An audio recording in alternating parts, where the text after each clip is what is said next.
Hello, you're listening to Count Richard von Coudenhove Kalergi. Today is Friday, the 3rd of September.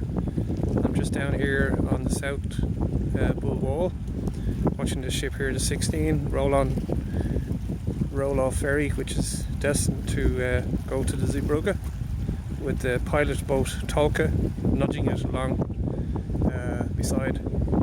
I'm just down here in the south wall, which runs for 2.5 miles, and was, when it was constructed in 1795, was the longest running seawall in the world, and still one of the longest in Europe. Now at the other end of the Bull Wall there, you can see the Poolbeg Lighthouse, which is roughly a 20-minute walk, which unfortunately I don't have the time to do today. But I just thought I'd put together a little video while I was down here. The Poolbeg Lighthouse was built in 1767 and redesigned and rebuilt to take oil in 1820, and both the wall and the lighthouse were designed by George Halpin, and using blocks that were quarried from Dorking. And the wall itself is wider at the bottom than it is at the top wider at the top by 4 feet than at the bottom, to help silting along the port there. So I just thought a couple of things together while I'm walking here, and try not to fall over with the unevenness of the blocks.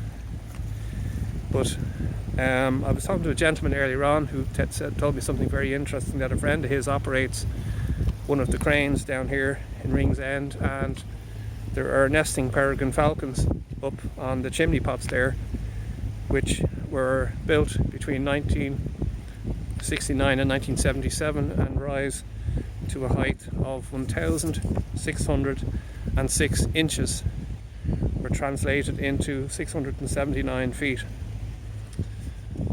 So I just thought I'd do a couple of things today while I was down here making a little video. There was a report out of Israel recently that stated that there has been a 22% increase in the deaths since the start of the rollout of the vaccine in January, and a staggering 32% increase in the deaths between 20 and 29 years old, which is very sad. Saw an interesting poster there recently. There was a lady carrying it, said it's not the anti-vaxxers that are causing the blood clots. And interesting, in the UK, the annual bill for clotting agents went from 200 million a year up to 3.2 billion. So when has clotting become an acceptable risk for medical treatment? Now you can see throughout there towards Dublin Bay and Sugarloaf in the distance. Nice to hear, see all the wading birds out there, and the flotilla of little yachts out in Dublin Bay as well. It's very beautiful. I also note as well that the government seems to be hinting that they'll be rolling back on their decision in October to reopen things, and seeing that it was in the wake of the announcement of the arrival of Macron in Ireland, would it be a bit sceptical or cynical to suggest that that was actually designed to stop people protesting with the arrival of Macron? They think, what's the point if things are going to open up again in October? Also, the question is, who is it opening up for? Is it opening up for the vaccinated or the unvaccinated? Also during the week, Luc Montagnier, who won the Nobel Prize for Virology in 2008 for his work on AIDS, has claimed that the mRNA vaccines themselves are causing the variants, and described the vaccines as a scientific error as well as a medical error. Now, he has also taken part in a sworn affidavit which will be used in criminal courts, international criminal courts lodged by several different countries.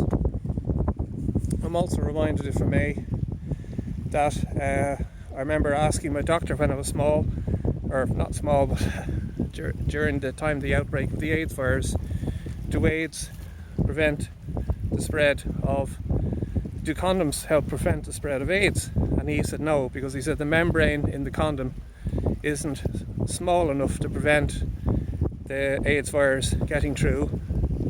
So the thought occurred to me, the same thing regarding the masks.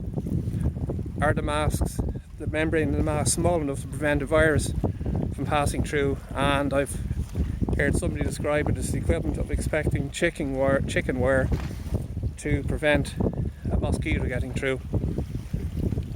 Also in Australia, there was a trucker strike there, I think on the 1st of September. Very little media coverage about it, and I wonder how much of this is due to the vaccine uptake in Australia, which I believe is somewhere around the 30% mark. So is Australia being punished because of its lack of uptake? And if you compare it, like in Europe, Albania is 17%, Romania I think is 30%, and I think Ireland is somewhere, I think 80+% fully vaccinated.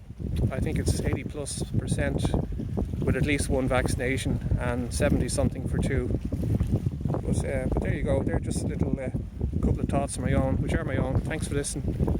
Good night, good luck, and good afternoon, and God bless.